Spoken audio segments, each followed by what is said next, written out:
Hi, hello. This is Arunashri from Intense Practice Academy. Welcome to 30-day challenge guided practice. In this video, we will see the explanation for the topic percentage. So, day 2 வந்து நமக்கு வந்து topic வந்து percentage. Percentageல 5 questions upload பண்ணிருந்தோம். So, 5 questionsக்கான explanation பார்க்கலாம். Moving on to the first question. First percentageனா எவ்வளவு எடுத்துப்போம் நம்ம? It is 100%. Always. Okay. What is 9%? It is 9 by 100. So percentage fraction மாத்தணும் அப்படின்னா divide by 100. Fraction இருக்கிறத percentage convert பண்ணணும் அப்படின்னா multiply by 100. So fraction to percentage convert பண்ணணும் அப்படின்னா multiply by 100. Percentage value fraction convert பண்ணணும் அப்படின்னா divide by 100. Okay, these are the basics. Okay, moving on to the first question. A number is first increased by 20% and then decreased by 10%. இங்க என்ன கேட்டிருக்காங்க? What is the overall percentage change? That is net percentage change கேட்டிருக்காங்க.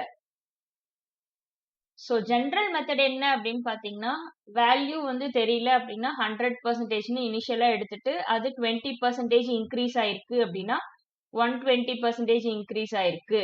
அதுல இருந்து திரும்ப 10% degrees ஆயிருக்கு அப்படின்னா நம்ம 100ல இருந்து 10 குறைச்சா 90% டிக்ரீஸ் ஆயிருக்கு. ஸோ இந்த மாதிரி கால்குலேஷன் நம்ம போடுவோம்.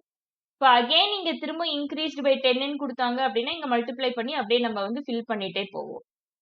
ஆனா இங்க இந்த கொஸ்டின்ல நமக்கு ரெண்டு வேல்யூ கொடுத்துருக்காங்க.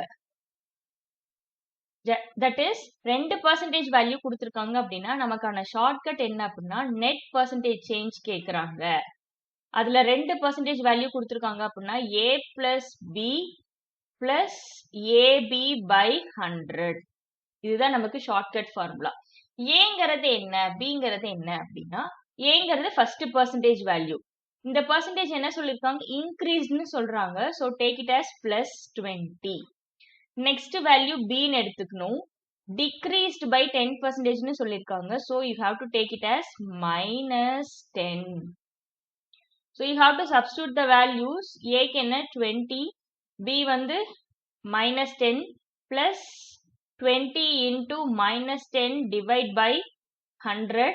ஸோ இந்த கால்குலேஷன் நம்ம கம்ப்ளீட் பண்ணணும். என்ன வரும் நமக்கு 20 minus 10 minus 2.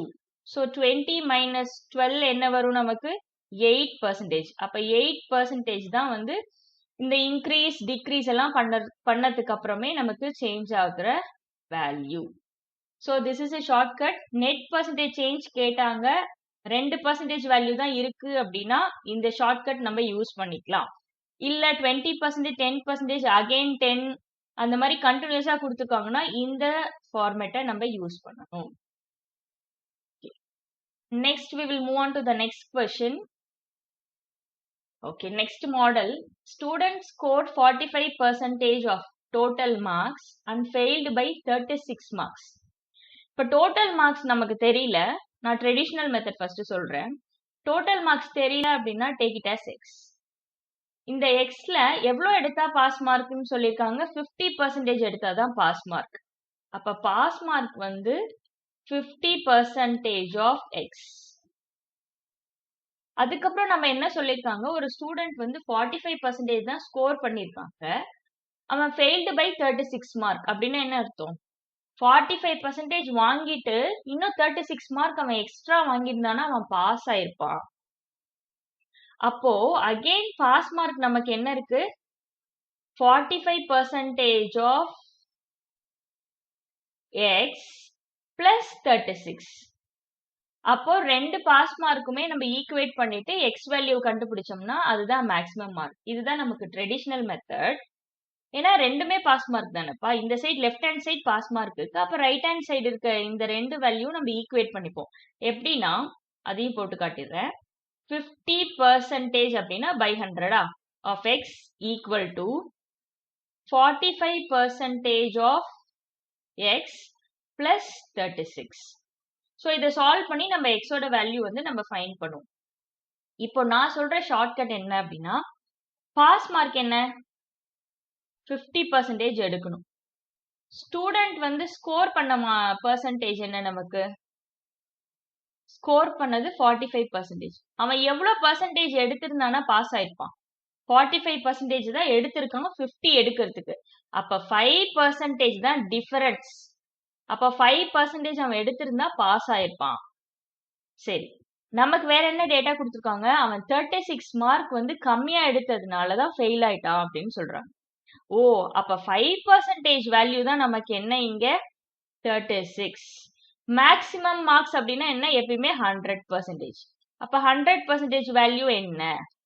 இது என்ன பண்ணுவோம்? நம்ம கிராஸ் மல்டிப்ளை பண்ணுவோமா?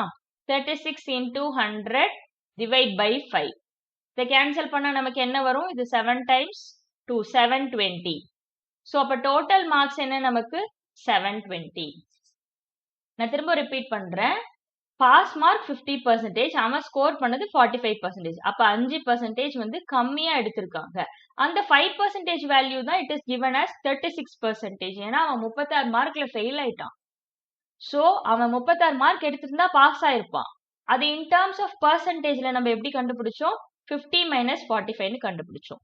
அப்ப 5% தான் 36 அப்படின்னா 100% வேல்யூ என்ன? ஏன்னா மேக்ஸிமம் மார்க் எப்பயுமே 100% தானே எடுத்துப்போம். அதுல இருந்து தானே இந்த பெர்சன்டேஜ் ஸ்கோர் எல்லாம் கொடுக்குறாங்க. சோ அப்ப 100% வேல்யூ வந்து 720. Okay, this is the explanation for the second question. Next we will move on to the third question. இங்க என்ன சொல்லிருக்காங்க? A salary of a person is increased by 25%. ஒரு பர்சனோட salary வந்து இனிஷியலா 100% அப்படிதான் நம்ம எடுத்துக்கணும். அப்புறம் 125% மாறிடுச்சு. ஏன்னா 25% இன்க்ரீஸ் ஆயிடுச்சு. By what percentage should the new salary be reduced? நம்ம நியூ சேலரிய எவ்வளவு ரெடியூஸ் பண்ணோம் அப்படின்னா so that it becomes equal to original salary. நீங்க யோசிக்கலாம், 100ல இருந்து 25% ஆட் பண்ணதுனால தானே நமக்கு இங்க வந்து 125 வந்தது. அப்ப 125ல இருந்து திரும்ப 25 மைனஸ் பண்ணோம்னா நமக்கு 100 வந்துரும்ல. அப்படி கிடையாது. பெர்சன்டேஜ் இன்க்ரீஸும் பெர்சன்டேஜ் டிக்ரீஸும் எப்பயுமே ஈக்குவல் கிடையாது. ஏன்னா 100ல 25% இன்க்ரீஸ் ஆகுது அப்படின்னா நமக்கு எவ்வளோ 25. 100ல 25% வந்து 25. ஃபர்ஸ்ட் 100 அப்புறம் 25 இன்க்ரீஸ் ஆகுது, அதனால 125 ஆகுது. திரும்ப 125ல 25% அப்படிங்கிறப்ப இங்க வேல்யூ மாறிடும். இது 100 கிடையாது. புரியுதா? 100ல இருந்து 25% தான் 25 அப்படியே நம்ம ஆட் பண்ண முடியும். 125ல இருந்து 25% வேல்யூ வந்து அதிகமா வரும், 25க்கு மேல வரும். சோ பெர்சன்டேஜ் இன்க்ரீஸ் எவ்வளவு ஆகுதோ அதே வந்து ரிவர்ஸ்ல வரப்ப பெர்சன்டேஜ் டிக்ரீஸும் ஈக்குவல் கிடையாது. இந்த ரூல் நம்ம கண்டிப்பா தெரிஞ்சுக்கணும். அதே மாதிரியே நம்ம இன்க்ரீஸ் ஆயிட்டு திரும்ப வரப்போ அந்த ரிவர்ஸ் பெர்சன்டேஜ் எப்பயுமே அதிகமா தான் இருக்கும். சோ அதுக்கு தான் நான் இங்க ஷார்ட்கட் ஃபார்முலா யூஸ் பண்ணிருக்கேன். எவ்வளவு நம்ம குறைக்கணும் அப்படின்னு கேட்டாங்கன்னா இந்த ஷார்ட்கட் ஃபார்முலா நீங்க யூஸ் பண்ணிக்கோங்க, என்ன டைப் ஆஃப் கொஸ்டினா இருந்தாலும் சரி. சரி, ஃபர்ஸ்ட் இனிஷியலா எவ்வளவு பெர்சன்டேஜ் இன்க்ரீஸ் ஆச்சு? 25 divide by 100 plus increase percentage. இப்போ 100 பிளஸ் 25 இன்டூ 100. இவ்வளவுதான் நம்மளோட கால்குலேஷன் பார்ட் இருக்கணும். 25 டிவைட் பை 125 இன்டூ 100.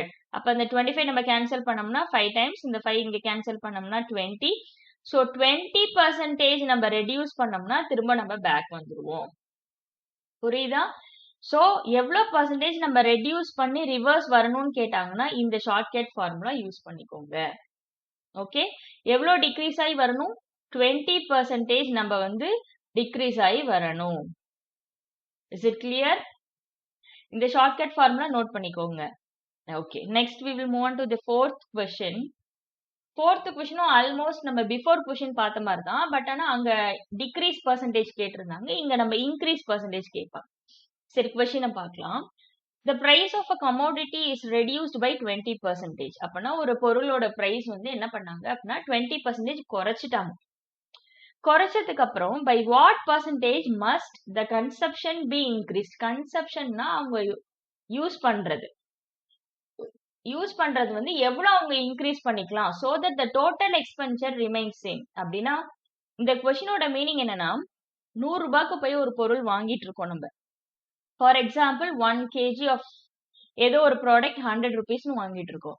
அவங்க என்ன பண்ணிட்டாங்கன்னா 80 ருபீஸ்க்கே நாங்க வந்து 1 kg தரோங்க அப்படின்னு சொல்லிட்டாங்க. கொஸ்டின் என்னன்னா நீ எப்பயும் போல 100 ரூபாவே செலவு பண்ண அப்படின்னா உனக்கு இங்க கிடைக்கிற குவாண்டிட்டி வந்து எவ்வளவு இன்க்ரீஸ் ஆகுது. அப்ப நம்ம இப்போ ஃபார் எக்ஸாம்பிள் நான் இங்க ஒரு 1.5 கிலோ நமக்கு கிடைக்குது அப்படின்னா நம்ம 1/2 கிலோ சேர்த்து யூஸ் பண்ணிப்போம்ல, அதுதான் இங்க கன்சப்ஷன். எவ்வளவு இன்க்ரீஸ் பண்ணுவீங்க அப்படின்னு கேக்குறாங்க. சரி, இது நான் எக்ஸாம்பிளுக்கு சொன்னேன், இது ஆன்சர் கிடையாது. ஆன்சர் நம்ம தான் ஃபைண்ட் பண்ணணும். ஓகே, சரி, எப்படி ஃபைண்ட் பண்ணலாம்? நான் இங்க கொடுத்திருக்க ஃபார்முலா யூஸ் பண்ணிக்கோங்க. இன்க்ரீஸ் பர்சன்டேஜ் இப்ப வந்து எவ்வளவு ரெடியூஸ் பண்ணாங்க? பிரைஸ 20% ரெடியூஸ் பண்ணாங்க. ஓகே, அடுத்தது கீழே 100 மைனஸ் டிக்ரீஸ் பர்சன்டேஜ்னா 100 மைனஸ் 20 இன்டூ 100. அப்ப வேல்யூ நமக்கு என்ன வரும்? 20 டிவைட் பை 80 இன்டூ 100. இதை கேன்சல் பண்ணோம்னா 4 டைம்ஸ், இதை கேன்சல் பண்ணோம்னா 25. ஸோ அப்ப 25% value, that is not value, 25% amount of the quantity வந்து அவங்க அதிகமா யூஸ் பண்ணிப்பாங்க. விலை அதிகமா குறைஞ்சதுனால அவங்களுக்கு வந்து குவான்டிட்டி அதிகமா கிடைக்குது. அது எவ்வளவு பெர்சன்டேஜ்னு கேட்டதுனால இங்க வந்து 25%. இதுவே அது எவ்வளவு வெயிட்னு கேட்டிருந்தாங்கன்னா நம்ம இதை ஜஸ்ட் கிராஸ் மல்டிப்ளை பண்ணியிருந்தாவே கண்டுபிடிச்சிக்கலாம். ஆனா அவங்க இன் டர்ம்ஸ் ஆஃப் பெர்சன்டேஜ்ல கேட்டதுனால நான் வந்து இந்த ஷார்ட்கட் ஃபார்முலா யூஸ் பண்ண சொல்றேன். Okay, is it clear? So எவ்வளவு பர்சன்டேஜ் நம்ம இன்க்ரீஸ் பண்ணணும்னு கேட்டாங்கன்னா இந்த ஷார்ட்கட் ஃபார்முலா நீங்க இந்த இடத்துல வந்து ஐ மீன் கால்குலேஷன் பார்ட்ல டிக்ரீஸ் இருந்தா 100 மைனஸ் போட்டுக்குவோம். சரியா? இதே பிஃபோர் கொஸ்டின்ல பாருங்க, இந்த இடத்துல இன்க்ரீஸ்னு இருக்கு அப்படின்னா 100 கூட வந்து பிளஸ் பண்ணிப்போம். கால்குலேஷன் பார்ட்ல இன்க்ரீஸ் பர்சன்டேஜ் போட்டா பிளஸ் பண்ணிக்கிறோம், அதே மாதிரியே டிக்ரீஸ் பர்சன்டேஜ் போட்டா மைனஸ் பண்ணிக்கிறோம். இதை நீ ஞாபகம் வச்சுக்கிட்டீங்க அப்படின்னா நம்ம வந்து ஈஸியா சால்வ் பண்ணிடலாம். Okay, this is another type. Next, last question in the percentage topic. Okay, move on to the next question. Fifth question. என்ன question சொல்லிருக்காங்க அப்படின்னா out of the total monthly income a person spends 70% னு சொல்லிருக்காங்க. இப்ப income 100 rupees நம்ம எடுத்துக்கலாம். 70% spend பண்ணிருக்காங்கன்னா expenditure வந்து 70, savings வந்து 30 rupees இருக்கும். ஓகே, இப்போ நெக்ஸ்ட் என்ன சொல்லிருக்காங்கன்னா இன்கம் இன்க்ரீஸ் பை 15% அப்படின்னா 100ல 15% எவ்வளோ? 15 rupees தானே.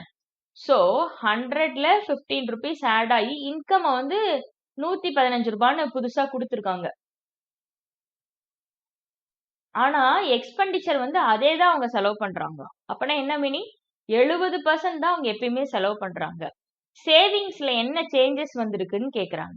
இப்ப புது இன்கம் வந்து 115, அதுல 70% எக்ஸ்பெண்டிச்சர் போயிடுச்சுன்னா 30% தான் சேவிங்ல இருக்கும். அப்ப நம்ம பார்த்தோம்னா 34.5 30%னால டிவைட் பை 100 போட்டுக்கிறேன். அப்ப ஃபர்ஸ்ட் சேவிங்ஸ் வந்து 30 rupees, செகண்ட் சேவிங்ஸ் வந்து 34.5. அப்ப எவ்வளவு சேவிங்ஸ் அதிகமா? 4.5 rupees அதிகமா சேவ் பண்ணிருக்காங்க. அவங்களோட சேலரி 15 rupees, இன்கம்ல 4000 ரூபாய் அவங்க அதிகமா சேவ் பண்றாங்க. சரி, இப்ப அவங்க வந்து இன் டர்ம்ஸ் ஆஃப் பெர்சன்டேஜ்ல கேக்குறாங்க. இப்ப இந்த 4.5 rupees எவ்வளவு சேவிங்ஸ்ல இன்க்ரீஸ் ஆயிருக்கு அப்படின்னா ஃபர்ஸ்ட் நமக்கு சேவிங்ஸ் என்ன? 30. இந்த 30ல தான் 4.5 இன்க்ரீஸ் ஆயிருக்கு. அதனாலதான் டினாமினேட்டர்ல 30 போடுறோம் இன்டூ 100. இதை சால்வ் பண்ணோம் அப்படின்னா நமக்கு எவ்வளவு பெர்சன்டேஜ்னு தெரிஞ்சிடும். இது 0 0 கேன்சல் பண்றோம். இது 3 டேபிள்ல 15 டைம்ஸ். அப்போ 15% வந்து நமக்கு சேவிங்ஸ் வந்து இன்க்ரீஸ் ஆகுது. Okay, these are the explanation for the day 2 questions from the topic percentage. Okay.